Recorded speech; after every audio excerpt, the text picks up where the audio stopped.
Sciences Po Paris. Et je vois qu'il y en a quelques-uns. Et on s'est fait, lors d'une manifestation, on s'est fait la remarque entre nous. On vient quand même d'un établissement qui a été pionnier dans l'enseignement de la théorie du genre, qui est connu pour développer une certaine forme de pensée unique et de mainstream. Et pourtant, on est quand même là. On est des anciens élèves, des élèves.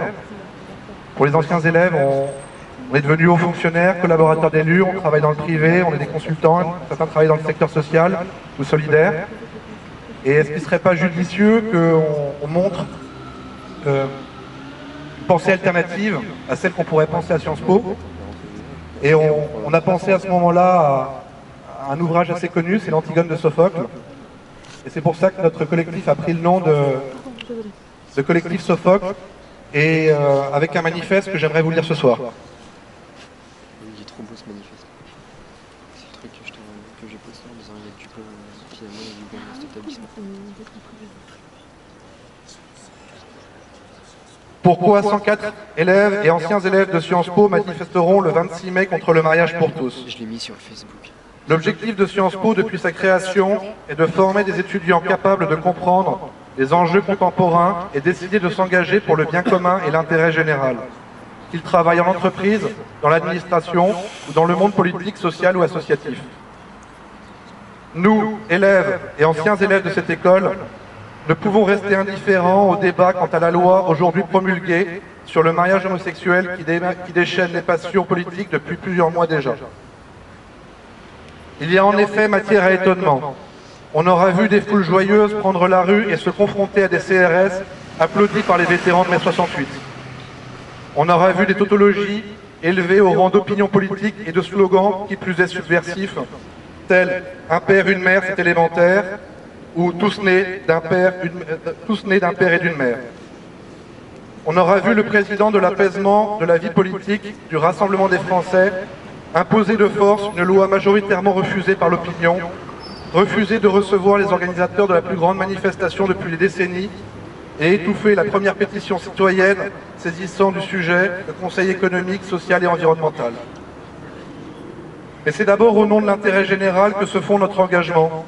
Le droit de se marier est un droit fondamental qui est d'ores et déjà reconnu à tous.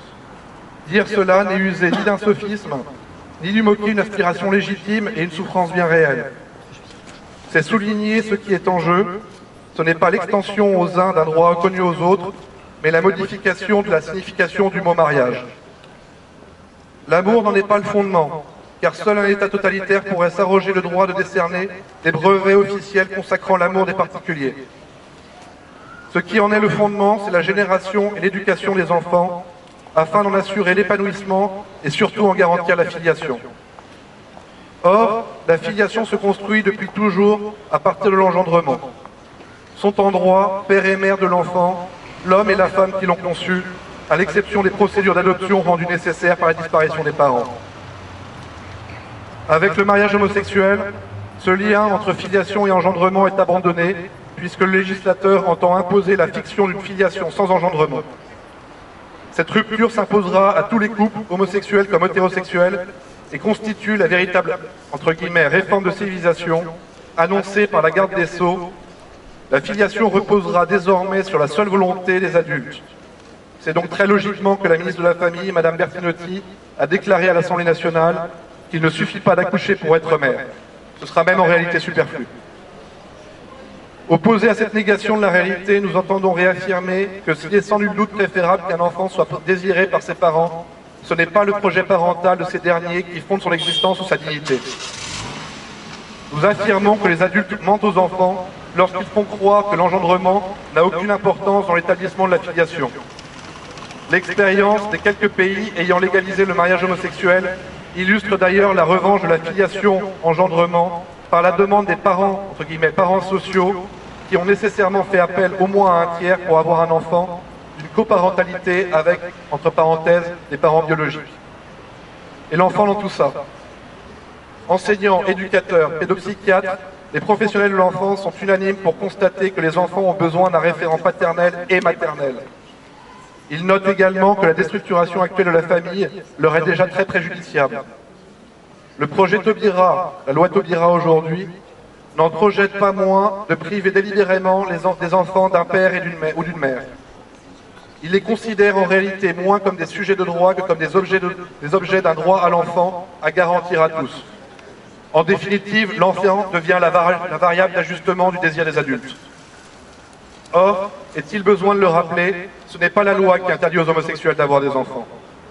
En promettant aux couples homosexuels une parentalité sans leur en donner les moyens, en particulier parce qu'il y a beaucoup moins d'enfants à adopter que de couples désireux de le faire, ce projet nous conduit logiquement vers la PMA et la GPA. L'affirmation d'une certaine conception de l'égalité qui sous-tend ce projet de loi ne nous laisse aucune illusion sur les intentions du gouvernement et de la majorité parlementaire à ce sujet.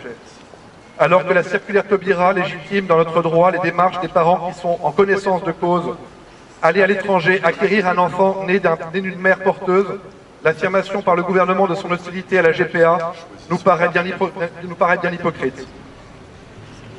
Alors que les entreprises appâtées par les futurs profits démarchent d'ores et déjà les couples pour leur proposer une PMA ou une GPA à l'étranger, on ne peut prétendre ignorer la marchandisation de l'être humain et l'asservissement de femmes pauvres en Europe de l'Est, en Inde ou ailleurs qui en seront la conséquence.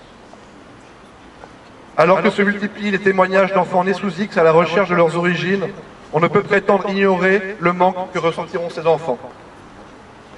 Fort de ces convictions, nous ne pouvons que demander le retrait de la loi Taubira et continuer à nous y opposer, malgré la décision du Conseil constitutionnel et la promulgation par le Président de la République. Nous saluons l'impressionnante mobilisation populaire pour la défense des droits de l'enfant, de la filiation et de la famille qui doit s'exprimer une nouvelle fois. La jeunesse d'un grand nombre de manifestants n'explique pas seulement leur joyeuse expérience. Elle montre aussi le rejet de l'héritage de toute une génération à qui on a voulu imposer les ravages des égoïsmes individuels, du jouir sans entrave et de la marchandisation à outrance jusqu'à celle maintenant des enfants. Ces jeunes, dont nous faisons partie, cherchent leur voie dans un sens qui n'est pas celui que les aînés voulaient définir une fois pour toutes comme étant celui de l'histoire. Nous, élèves et anciens élèves de Sciences Po, sommes prêts en réponse à la vocation de notre école qui nous a formés, à participer, là où nous sommes, à cette aventure exaltante. Étudiants et jeunes professionnels, nous considérons qu'il est légitime de s'opposer à une loi injuste, même légalement promulguée, à l'exemple d'Antigone, l'héroïne de Sophocle, dont notre collectif a pris le nom, et c'est pour cette raison que nous manifesterons le 26 mai.